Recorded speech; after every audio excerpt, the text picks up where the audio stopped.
Welcome to episode 2 of this week's Coaches Show. I'm Adam Plager, joined now by the two-time defending Midwest Conference Championship head coach, Jim Catanzaro. Coach, the last 2 seasons you guys have really set the standard here. Just talk about how that kind of set the standard going into training camp this year.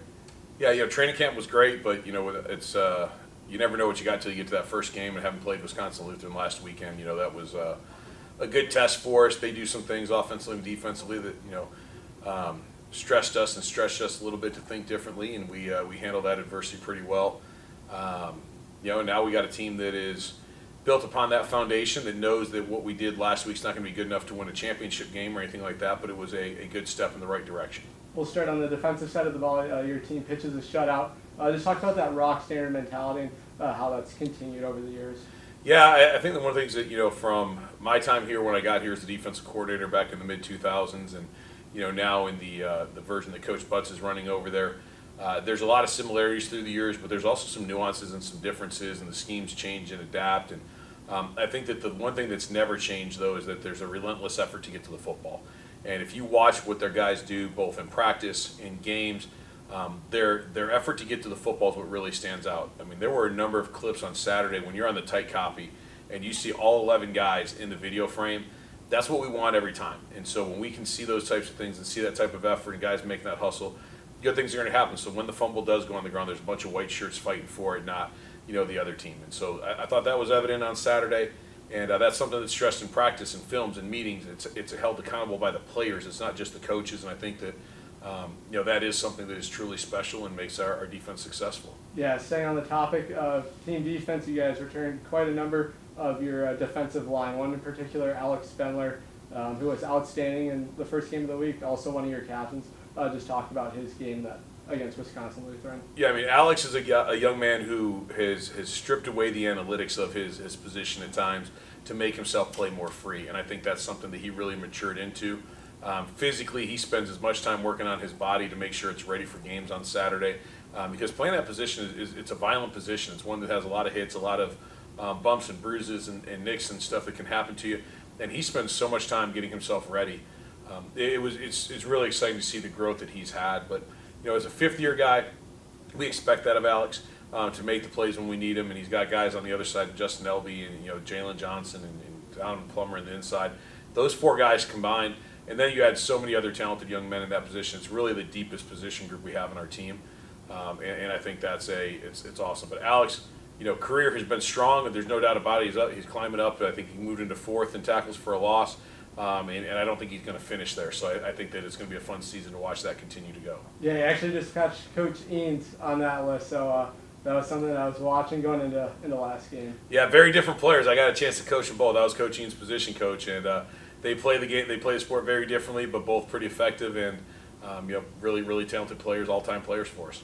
Moving from the defense to the offense, you graduated 2 of your horses in the running game, and Armani Brown and Damon Bonds, but Josiah Kidd really stepped up to the occasion last week. Yeah, we really came into the game with the identity of probably a little bit more running back by committee this year, but Josiah was really getting those tough yards, running some of our inside plays, and then Wilson Buckley getting a touchdown off the edge and one, and Jace Knudsen having a big run in a third down situation. So I think there's a lot of guys that can contribute there. And we're going to get some running yards from the quarterback position. We know that just because of Trey's dual threatness.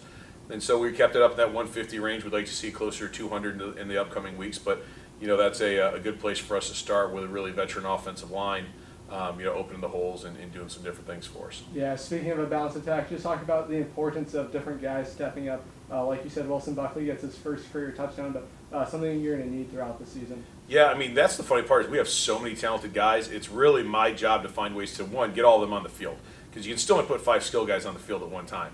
The second part is, really trying to get guys in situations where they can make bigger plays. And I think that's something we saw on Saturday with our tight end group.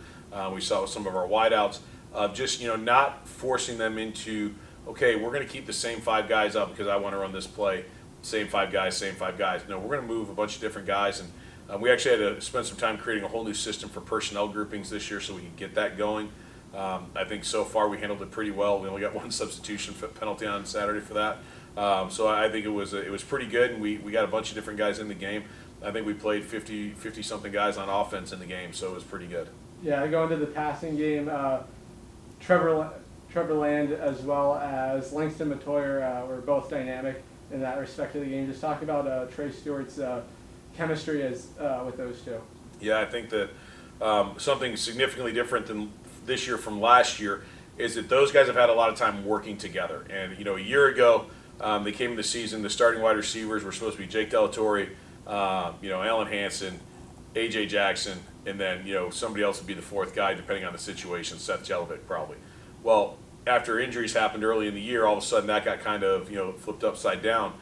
This year, Trey, Langston, T-Land, they were all here all summer together. They were doing internships, they were taking classes, whatever it might be, but they were here all summer together working on that chemistry, and you saw a lot of that come out first game, paying some huge dividends. Well, let's take a look at the opponent you guys will face.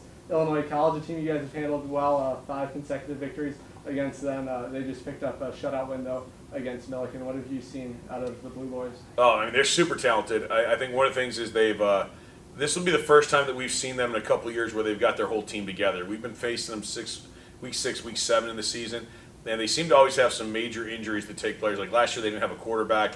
By the time they played, they were playing 3 different guys there. But Destin Chance is back, and he's super talented. Colin Brunstein is one of the 2, if not the best wide receiver that doesn't go to Lake Forest College in the conference. I'd take him and the young man down at Monmouth.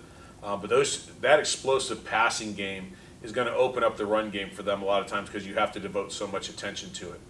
They have a new offensive coordinator this year, and he's a former quarterback there. He's actually the quarterback's older brother, and they've opened it up and gone back to some of the stuff that they used to do that they were really successful with offensively, and so that's going to be a big task for Coach Butts. And then defensively, they're really stout. They've got a big front 7.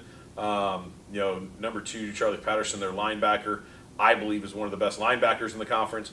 And so we're going to see some of the best players in our conference in this week, in our opening week in conference play. And so I think that, there's a lot more unknowns about both teams going into the games that maybe are waiting to be seen. We both had the shutout wins in the first game of the year.